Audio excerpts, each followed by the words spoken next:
So I'm at the entrance to the Abyss Watchers, and these Dark Wraiths have finally come.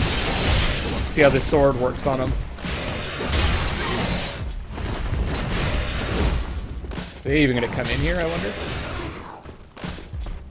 No, they don't mind. Okay, they do. Don't want to come too far in. Get some help here.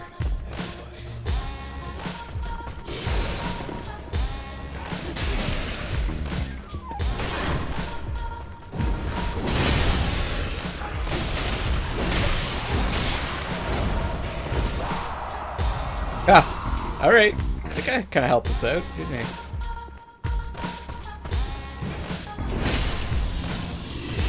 One down.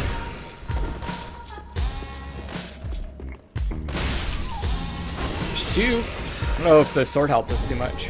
Cracked red eye orb. Dark gauntlets. Nice. We're getting that set. Rotten pine resin. Okay. Actually, this is interesting. This is the Dark Gauntlets. Gauntlets of the Dark Race, relics of a small country that fell to the dark long ago. Look as if they may crumble to dust at any moment. The Dark Race are the oldest of the Red Eye invaders and rumored to have served the primordial serpent. Is that Dark Serpent Cath or something like that?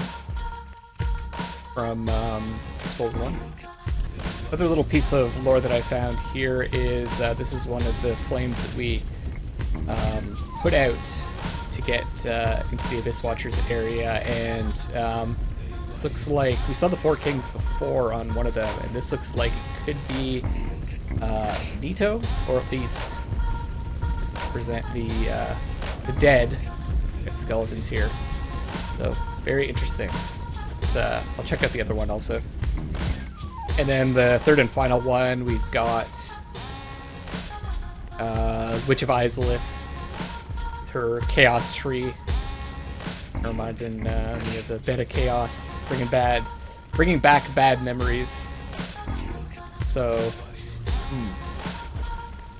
3 of the Lord Soul bosses. Is that all of them? Fourth one was Seath, right? So.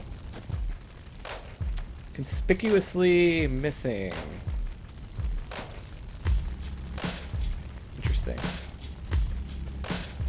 Now that we've seen the Elizabeth, the mushroom that gets petrified, I'm not quite sure what happened to her.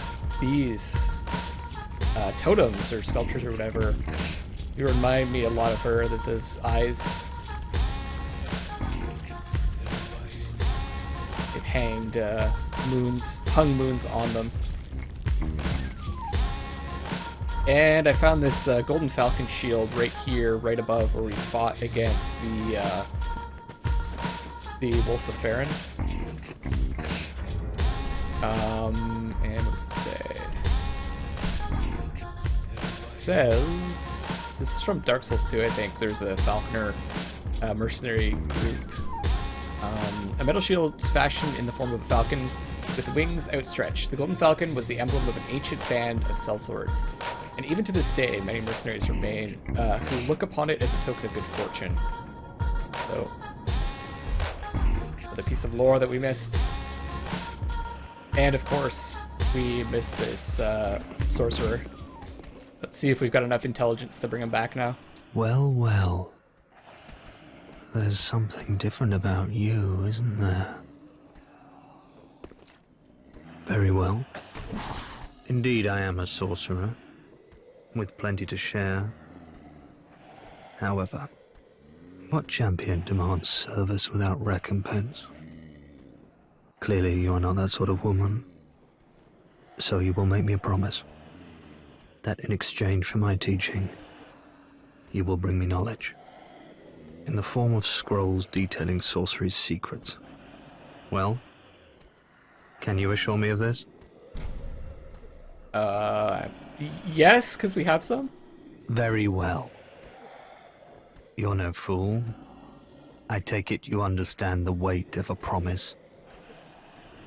I am Orbeck, of Vinheim. Vinheim, okay. Unkindled one. I shall teach you sorceries. We will learn together. It shall be like our very own school. Andy's gone. What he was reading here. And cut to me going back and talking to him. Let's see where that sorcerer's located. I have a feeling it's over here. Yes. Pointed this out in the last episode. This looks like a place for someone. Like he's already settled in pretty well. Like everyone else. It's quite well jeweled. Yeah, it's like an elfish looking appearance to him. Surrounded by his research. Oh, you're back then. Again. I'm Orbeck of Vinheim, here to teach you sorceries. Let us begin with the basics. The ideal sorcerer bears the twin faces of the dragon. You could at least act as if you're paying attention. Okay, I'm paying attention, I swear, Orbeck. I'm more of a paladin, but... I don't mean to seem overbearing, but have you forgotten? In exchange for my sorceries, you are to bring me knowledge in the form of scrolls detailing the secrets of sorcery. I hope you're not one to break a promise. Never. Okay, what does he have to begin with? Soul Arrow. Great Soul Arrow. Heavy Soul Arrow. Trickier to handle. Slower casting time. Great Heavy Soul Arrow. Getting creative with those names from Soft. Baron Dart. I think we already had access to that. Soul Great Sword. Your Ephemeral Blade only exists as an extension of the caster, but its power is said to rival that of physical greatswords. Cool. Baron Flash Sword. Each has a tendency to emphasize speed over power, and this practical alteration of an existing sorcery is no exception. Developed by sorcerers of the Undead Legion of Faerun. So is he part of the Legion? Magic weapon. This reinforces magic. Magic shield. Spook. Vinheim Dragon School. Masks noises of the caster and prevents fall damage. Could be actually really useful for some situations. Their mastery of this sorcery alone allows Vinheim spooks to demand handsome payment for their services. So, spies. Spooks. It's funny because that's actually what spies are called. Oral decoy. Vinheim Dragon School distracts foes with a distant sound. Sound carries with it a strangely infectious resonance that may cause one to stray from their post. Suppose they're back. Oh. And to turn around, I guess. That's it. Okay, let's give him the scrolls. Oh my. This is stupendous. And the Undead Legion of Faerun possesses sorceries quite unknown. Thank you for upholding your end of the bargain. I doubt I ever would have made this discovery alone. Now, let us unravel the thing, so you may put these new sorceries to use. Okay, so not part of the Legion at all. Pestilent Mercury. Highly dangerous sorcery employed by Dragon School spooks. But we got it from the Legion? Okay. Only taught to trusted members. Releases mercury that eats away at HP. Beware as the caster is not immune to its effects. Oh. Body caught in the silent mercury cloud lies still. The face twists in a tortured scream. The names of these learned sorcerers became feared for this gruesome spectacle. What else? Is that it? Baron Hale. First leader of the Legion's acolytes and apparently sorcery of his daughter. Hazel. It was refined by a crystal sage. Okay. So the daughter of the leader of the Legion's acolytes was Hazel.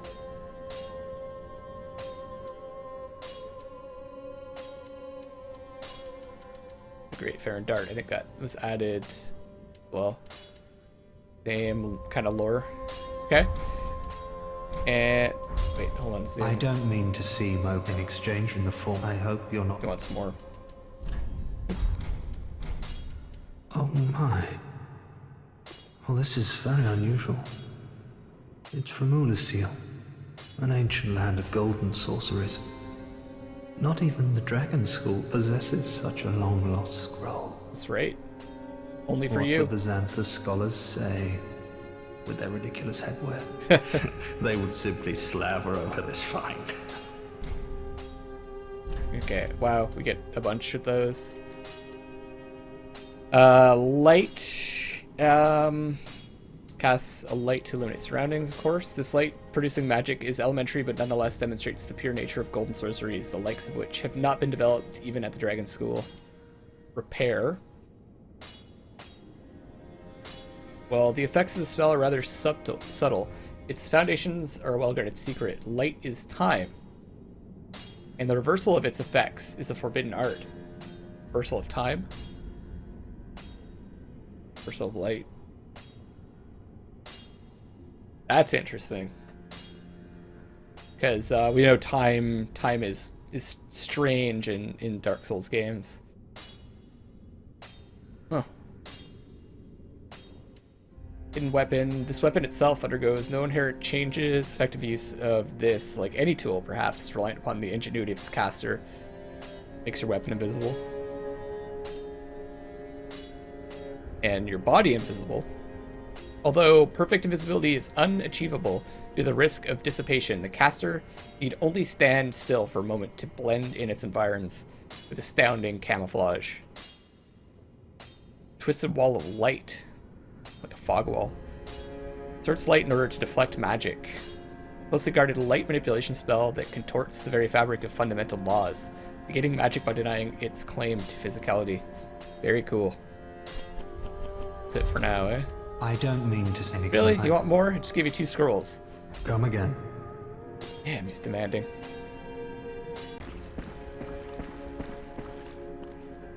Oh. Wait a second. Joel's dead!